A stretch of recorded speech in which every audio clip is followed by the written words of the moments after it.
Ipinagdiriwang ngayong gabi ang ika-40 anibersaryo ng pagkakatatag ng Philippine International Convention Center. Report mula kay Joy Gumatay.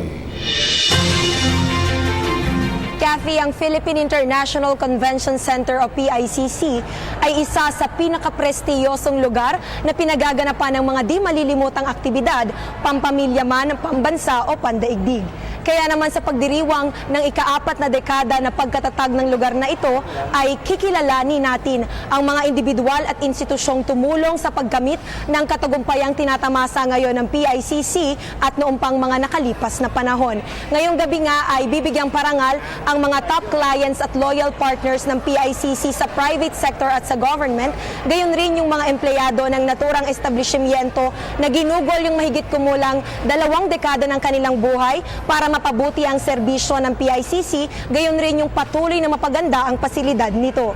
Higit sa lahat talaga namang hindi malilimutan ang gabing ito dahil sa kauna-unang pagkakataon ay ibibigay o ipaparangal, igagawad ang PICC Gem o ang karangalang talaga namang sumasalamin sa PICC ideals at yun nga yung pagkamit ng world-class excellence at global reach ngayon at sa mga susunod pang taon. Ito nga ay matatanggap ng walang iba kundi ang ating ipinagmamalaki internationally na Filipina singer-actress na si Miss Lea Salonga.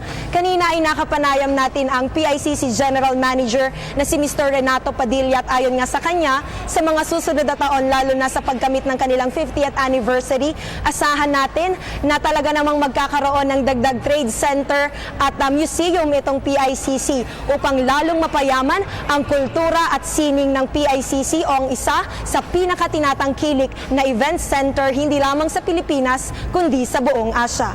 At yan na nga ang pinakahuling balita mula dito sa PICC Alzo. Para sa PTV News, Joy Gumatay. Maraming salamat, Joy Gumatay.